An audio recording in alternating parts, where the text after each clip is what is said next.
तरीके से हमें यूपीएससी की प्रिपरेशन स्टार्ट करना है ऑल ओवर द वर्ल्ड। ये 3rd नंबर का एग्जाम है जो कि टफ एग्जाम है। अब कुछ बच्चों का ये भी कहना है कि हम मल्टीपल सब्जेक्ट्स लेके क्या चल सकते हैं। कुछ बच्चों को फिर भी लगता है कि नहीं, 2-3 दिन के बाद चीजें बहुत बोरिंग हो जाती है और आपकी जो स्टडी वो प्रोडक्टिव नहीं होती। तो ये एक मैंने आपको आंसर दिया कि किस तरीके से यूपीएससी की प्रिपरेशन आपको स्टार्ट करनी है। Hello friends, welcome to only eyes Prarambh. सभी बच्चों का बहुत बहुत स्वागत है। तो लास्ट वीडियो के कमेंट्स में बहुत सारे ऐसे क्वेश्चंस थे कि किस तरीके से हमें यूपीएससी की प्रिपरेशन स्टार्ट करना है। इवन ऐसे स्टूडेंट जो कि 26, 27 को अपना सीरियस अटेम्प्ट बनाना चाहते हैं, उनका एक ही क्वेश्चन था कि आखिर हमारी जो स्ट्रैटेजी है वह स्टार्ट करने की कैसे हो, आप किस तरीके से यूपीएससी की जो प्रिपरेशन है उसको स्टार्ट करें।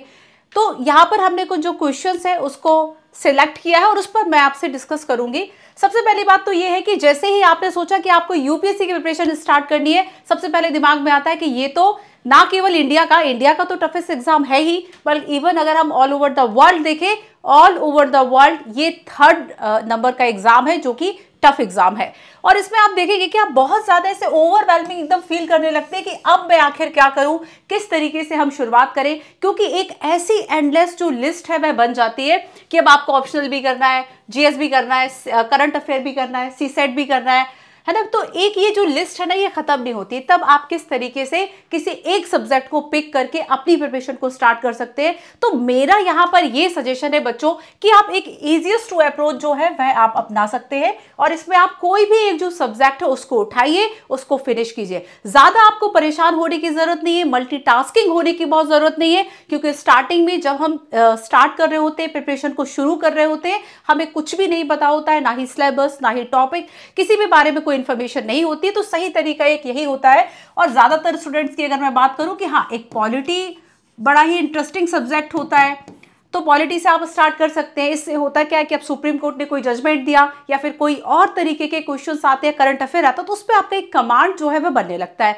तो एक तरीका हो गया कि आपको सारी चीजें एक साथ स्टार्ट नहीं करनी है कि भाई आपने ऑप्शनल कर लिया, वही करंट अफेयर कर लिया। आपको एकदम जो इजीएस्ट अप्रोच है आप इसको अपनाएंगे और एक सब्जेक्ट को पिक कीजिए, देन उसको फिनिश कीजिए। ठीक है।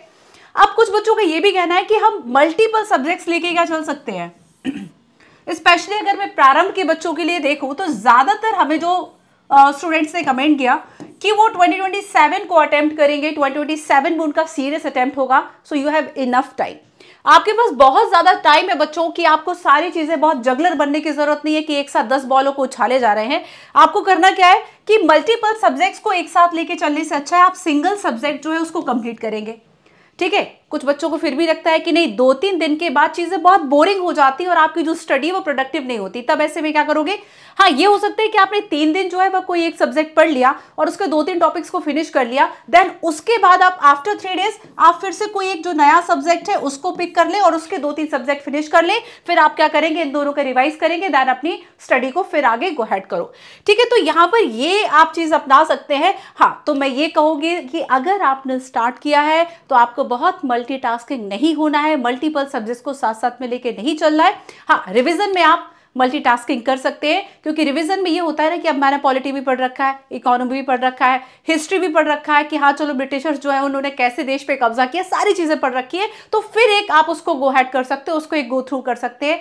2-3 सब्जेक्ट्स को एक साथ रिवाइज तो आप कर सकते हैं, बट जब हम फर्स्ट टाइम प्रिपेयर कर रहे होते हैं, हमारा नॉलेज जीरो होता है, उस वक्त आप मल्टीपल सब्जेक्ट्स को लेकर नहीं चल सकते। एंड देन हाँ, एक और बहुत सारा आपके अंदर जो कंफ्यूजन होता है प्लानिंग को लेकर कि अब इतने सारे सब्जेक्ट्स हैं, है ना।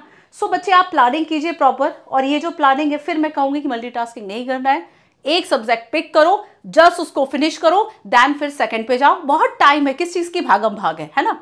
तो ये एक मैंने आपको आंसर दिया कि किस तरीके से यूपीएससी की प्रिपरेशन आपको स्टार्ट करनी है। इसके बाद भी लगता है कि कोई ऐसे कमेंट्स है, कोई ऐसा कंफ्यूजन है 2027 की प्रिपरेशन को लेके, आप हमें कमेंट बॉक्स में जरूर बताएं, देन हम उस पर नेक्स्ट वीडियो लेकर आएंगे। Thank you so much.